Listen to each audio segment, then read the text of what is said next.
Hello guys, this is अभिनव और आप देख रहे हैं मेरा यूट्यूब चैनल कैड कॉन्सेप्ट। जैसा कि मैंने आपसे प्रॉमिस किया था, मैं आप सभी यंगस्टर के लिए एक ऑटोकैड का बेसिक टू एडवांस सीरीज को लाऊंगा। इस सीरीज के अंदर मैंने एक लेक्चर डाला था जो बेसिक ऑटोकैड से रिलेटेड था, ऑटोकैड के बारे में था। आज मैं उस सीरीज के सेकेंड लेक्चर के बारे में डिस्कस करने जा रहा हूँ। इस सीरीज के सेकेंड लेक्चर में मैं लाइन कमांड के बारे में डिस्कस करूंगा जो इस ड्रॉ पैनल में अवेलेबल है। तो चलिए स्टार्ट करते हैं। सबसे पहले तो हमें लाइन को समझना होगा कि लाइन क्या है, कैसा है। सबसे पहले देखते हैं लाइन। लाइन को क्या कहते हैं? लाइन कहते हैं दो पॉइंट के बीच के शॉर्टेस्ट डिस्टेंस को। अगर हम देखें ऑटोकैड में, वैसे तो अगर हम लाइन के बारे में बात करें तो line is a infinite length draw कर सकते हैं। यहाँ पर रिस्ट्रिक्शन नहीं है, फिक्स नहीं है उसका एंड पॉइंट। तो लाइन के लिए कमांड यूज करते हैं एल एंटर। मैंने जैसा बताया था आपको कल कि हम जितने भी टूल्स यहाँ इस रिबन में देख रहे हैं, सारे टूल्स के लिए शॉर्टकट कमांड्स के यूज करना होता है। उन शॉर्टकट कमांड में भी अल्फ़ाबेट भी हो सकता है और अल्फ़ा न्यूमरिक भी हो सकता है। तो लाइन के लिए जो बेसिक कमांड्स यूज करते हैं अपन, वो एल एंटर है। तो एल एंटर कमांड के थ्रू हम लाइन के कमांड को एक्टिवेट कर सकते हैं। देन लाइन को बनाने के लिए दो मेथड्स का यूज करना होता है हमें, फ्री हैंड और कोऑर्डिनेट सिस्टम। पहले हम कोऑर्डिनेट सिस्टम को समझ लेते हैं, कोऑर्डिनेट सिस्टम क्या होता है। तो चलिए स्टार्ट करते हैं, कोऑर्डिनेट सिस्टम को देखते हैं। तो यहाँ पर देखते हैं कोऑर्डिनेट सिस्टम। जब हम किसी प्लेन को किसी एक एक्सिस के थ्रू कट करते हैं तो वो चार पार्ट में डिवाइड हो जाता है। First part is called first quadrant, second is called second quadrant, third quadrant, then fourth quadrant. अगर इसमें हम देखें सीरीज ऑफ कोऑर्डिनेट ज्योमेट्री, तो कोऑर्डिनेट ज्योमेट्री की जो वैल्यूज होती है वो एक्स और वाई के फॉर्मेट में डिनोट होती है। दैट मीन्स कि first value denotes on x axis and second value denotes on y axis. Then इसी तरह से हर एक क्वाड्रेंट में x और y की ही फॉर्मेट यूज होती है, और थर्ड क्वाड्रेंट में भी, फोर्थ क्वाड्रेंट में भी। तो हम इससे कह सकते हैं कि डिफरेंस इसमें सिर्फ इतना रहेगा कि इसके चार्जेस अलग अलग हो जाएंगे। फर्स्ट क्वाड्रेंट में x positive, y positive, second quadrant x negative and y positive value के साथ रहती है। थर्ड क्वाड्रेंट में x भी निगेटिव, y भी निगेटिव, फोर्थ क्वाड्रेंट में x positive then y negative. तो उसी तरह से अगर हमें कोई कोऑर्डिनेट सिस्टम में अगर बनाना है तो हमें इस ज्योमेट्री को फॉलो करना होगा। इस ज्योमेट्री के साथ हम किसी भी वर्क को कर सकते हैं। देखते हैं यहाँ कोऑर्डिनेट सिस्टम में एक होता है absolute coordinate system. Absolute coordinate system में यहाँ पर एक स्टेटमेंट है, origin will be fixed always.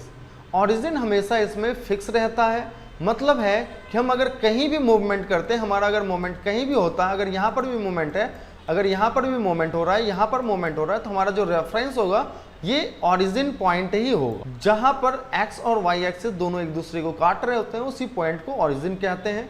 तो हमारा जो रेफरेंस होगा हमेशा इस ओरिजिन का रेफरेंस होगा। तो इसीलिए एब्सोल्यूट कोऑर्डिनेट सिस्टम में हमेशा ओरिजिन फिक्स रहता है। इसका फॉर्मेट एक्स, वाई में लिया जाता है। The value of coordinate geometry with respect to actual origin.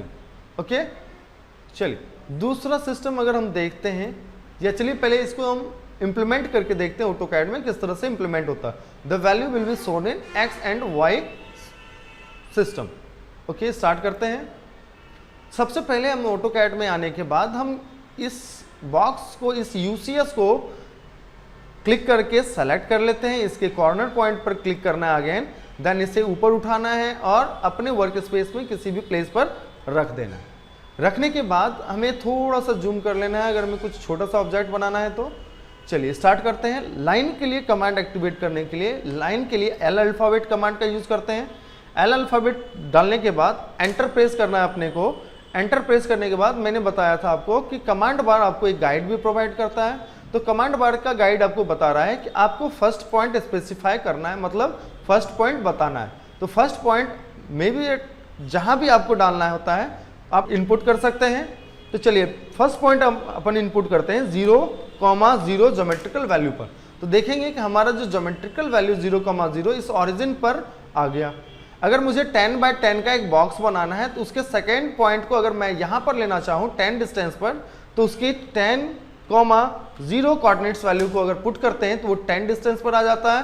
Then अगर मुझे अपवर्ड डायरेक्शन y एक्सिस में जाना है, देन x एक्सिस तो 10 चल चुके हैं, तो यहाँ पर वैल्यू डालते हैं 10,10 एंटर, तो यहाँ पर हम पहुँच सकते हैं। अब यहाँ पर आने के लिए हमें क्या करना होता है, वापस से 0,10 एंटर, देन वापस से अगर मुझे ओरिजिन पर आना है तो अगेन 0,0 एंटर प्रेस करते हैं। याद रहे किसी भी रनिंग कमांड से अगर मुझे बाहर आना है उसके लिए 3 बटन्स यूज करते हैं, एंटर, स्पेस और एस्केप। एंटर, स्पेस या एस्केप से हम किसी भी कमांड से बाहर आ सकते हैं। और इस बात का भी ध्यान रखिएगा, जो भी कमांड जस्ट टेकिंग होता है, अगर मैंने कोई कमांड जस्ट लिया है उस कमांड से बाहर निकलने के लिए अपन एस्केप कमांड का यूज करते हैं। देन अगर किसी प्रीवियस कमांड को, जस्ट प्रीवियस कमांड को अगर वापस से रिपीट करना हो, स्पेस या एंटर बार का यूज करते हैं तो वापस से हमारा कमांड रिपीट हो जाता है। स्टार्ट करते हैं अब सेकेंड फेज को। ये था हमारा एब्सोल्यूट कोऑर्डिनेट सिस्टम, जिसमें कि हमें एक ओरिजिन को फिक्स मान के हम किसी भी डायरेक्शन में मूवमेंट कर सकते हैं। चलिए दूसरा सिस्टम देखते हैं। हमारे पास आ जाता है relative coordinate system. Relative coordinate system के कंडीशन में हमें क्या होता है, origin will be previous point for next upcoming point. Origin इसमें हमेशा बदलता रहता है, ओरिजिन इसमें हमेशा चेंज करता रहता है। मान लीजिए कि अगर हम इस पॉइंट पर हैं, देखते हैं इसे, मान लेते हैं अगर हम अपन इस पॉइंट पर अवेलेबल हैं, इस पॉइंट के इर्द गिर्द हैं, अगर हमने यहां से इस पॉइंट पर अपने आप को मूव कराया है तो ये पॉइंट, इस पॉइंट के लिए ये ओरिजिन फिक्स है। अगर अपन यहां से मुझे अगर किसी और पॉइंट में मूव करना है, ये पॉइंट उस नेक्स्ट आने वाले पॉइंट के लिए एक ओरिजिन की तरह बिहेव करेगा। दैट मीन्स इसका रिस्पेक्ट, इसका रिलेशन इस पॉइंट के साथ होगा कि ये पॉइंट इस पॉइंट के लिए ये ओरिजिन कहलाएगा और इस पॉइंट के लिए ये ओरिजिन कहलाएगा। दैट मीन्स अगर हम कहीं भी जाते हैं तो हमें इस फॉर्मेट को हमेशा ध्यान में रखना होता है। इस फॉर्मेट के अकॉर्डिंग हमें हमेशा ध्यान में रखना होता है अपन ओरिजिन के रिस्पेक्ट में किस डायरेक्शन में मूव कर रहे हैं। हमारा ओरिजिन हमेशा फ्लक्चुएट करता रहेगा। तो चलिए इसे हम देखते हैं ऑटोकैड के टर्म में। ऑटोकैड में इसके लिए फॉर्मेट हमें यूज करना होता है @x, y।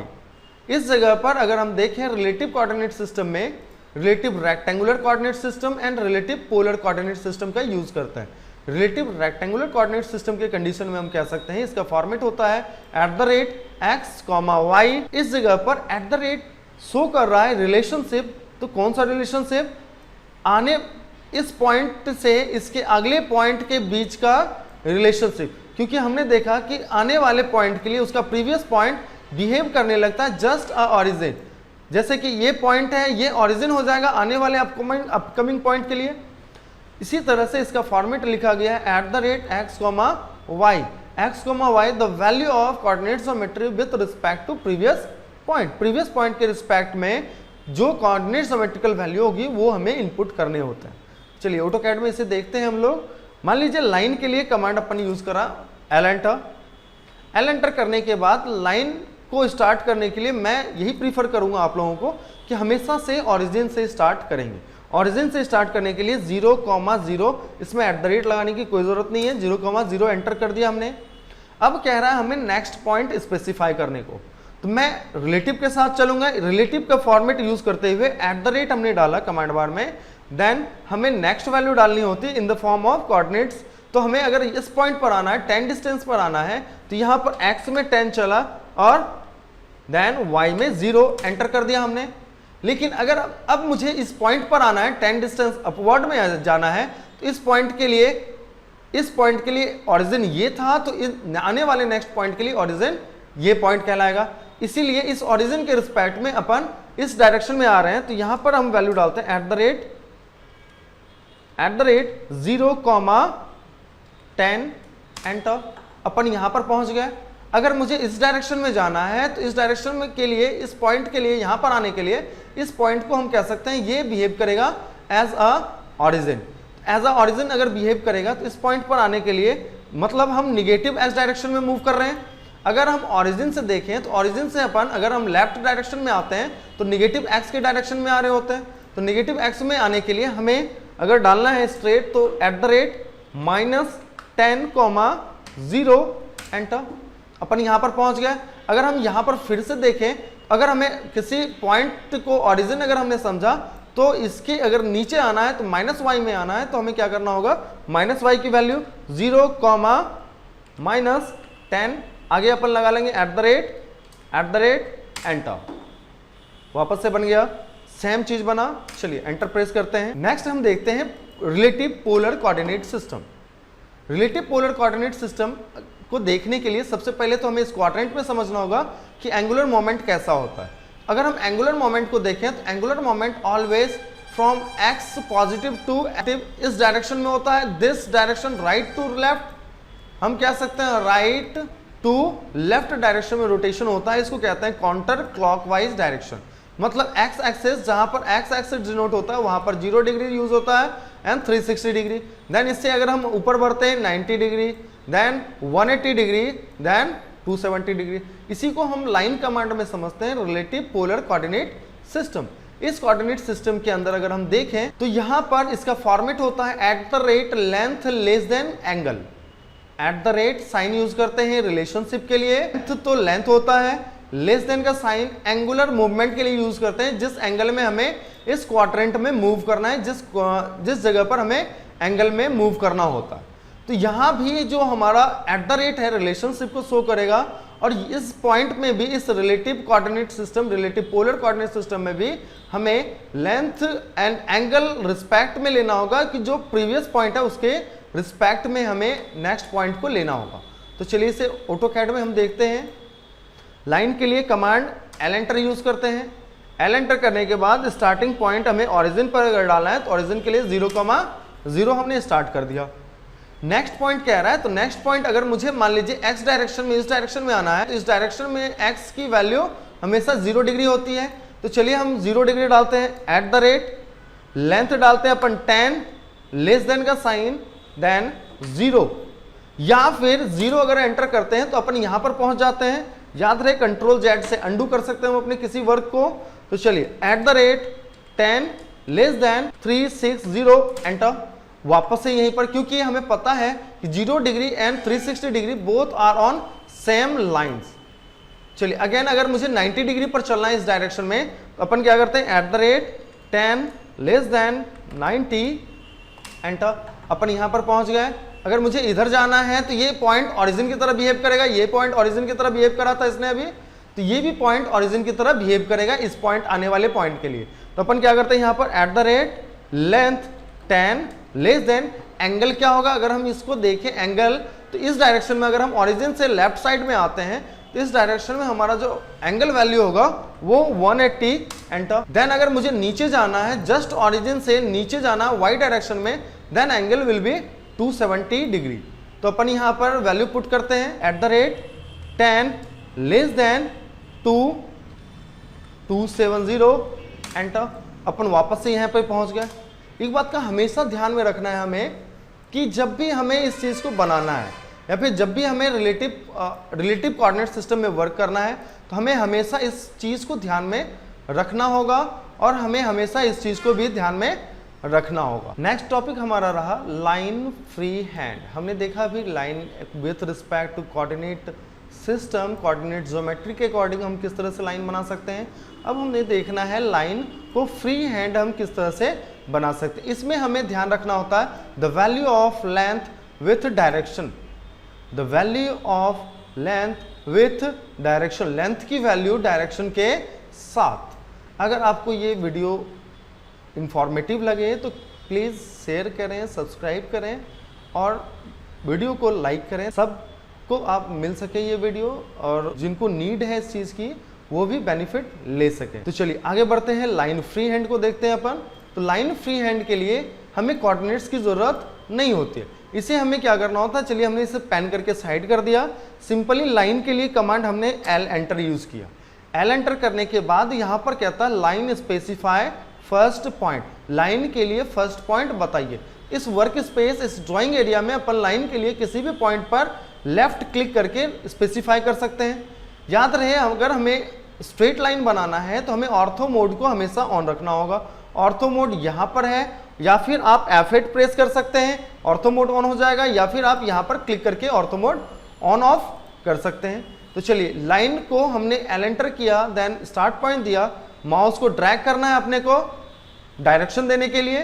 तो चलिए, हमने डायरेक्शन दिया, किसी भी डायरेक्शन में हम इसे ले जा सकते हैं। चलिए, इस डायरेक्शन में हमने मूव किया, देन जो लेंथ वैल्यू आपको चाहिए, जो नेसेसरी है लेंथ वैल्यू, उसको लिया, एंटर प्रेस किया, लाइन कंप्लीटेड। देन ड्रैग किया, डायरेक्शन दिया 50 लेंथ, एंटर, अगेन ड्रैग किया, डायरेक्शन दिया 50 लेंथ, एंटर, देन ड्रैग किया, डायरेक्शन दिया 50 लेंथ, एंटर। इस तरह से हम लाइन फ्री हैंड के थ्रू बना सकते हैं किसी भी लाइन को। और एक बात का आप लोगों को ध्यान रखना है कि कोऑर्डिनेट सिस्टम का यूज कहां पर है। लाइन फ्री हैंड मोस्टली अगर हम बात करें 95% टाइम्स लाइन फ्री हैंड का यूज होता है। 5% टाइम्स कोऑर्डिनेट्स ज्योमेट्री का यूज हमें मिलता है। 5% टाइम्स मोस्टली रिलेटिव का यूज होता है। रिलेटिव के कंडीशन में हमें यहाँ पर रिलेटिव के कंडीशन में मैकेनिकल को हम समझ सकते हैं, मैकेनिकल इंजीनियर्स को काफ़ी हेल्प मिलती है इस रिलेटिव कोऑर्डिनेट सिस्टम को समझने में। इंपॉर्टेंट टर्म्स के बारे में बताऊं तो सीधी सी मतलब होती है, जब हमें लाइन बनाना होता है तो हम कोऑर्डिनेट सिस्टम फ्री हैंड का यूज़ कर सकते हैं। इस सिस्टम में एब्सोल्यूट कोऑर्डिनेट सिस्टम का भी यूज़ कर सकते हैं। एब्सोल्यूट कोऑर्डिनेट सिस्टम में ध्यान रखना है कि जो एक्चुअल कोऑर्डिनेट्स की वैल्यू होती है with respect to the fixed origin, वही वैल्यू यूज़ करते हैं। और रिलेटिव की अगर बात करें तो रिलेटिव में हमेशा हमारा ऑरिजिन जो भी पॉइंट लेंगे, जिस पॉइंट पर हम रहेंगे, वो पॉइंट आने वाले पॉइंट के लिए ऑरिजिन की तरह बिहेव करेगा। अगर मान लीजिए मैं इस पॉइंट पर हूँ, इसके सामने जो भी पॉइंट है जहां पर हमें जाना होगा, उसके लिए ये point as a origin behave करेगा। उसके लिए हमें इस कोऑर्डिनेट सिस्टम को, कोऑर्डिनेट ज्योमेट्री को हमेशा ध्यान में रखना है। और जब भी हमें रिलेटिव पोलर में बनाना है तो रिलेटिव पोलर के लिए हमें इस एंगुलर मूवमेंट को हमेशा ध्यान में रखना है। Thank you for watching my video. Thanks for your love and support. Please share and subscribe to my YouTube channel. Thank you.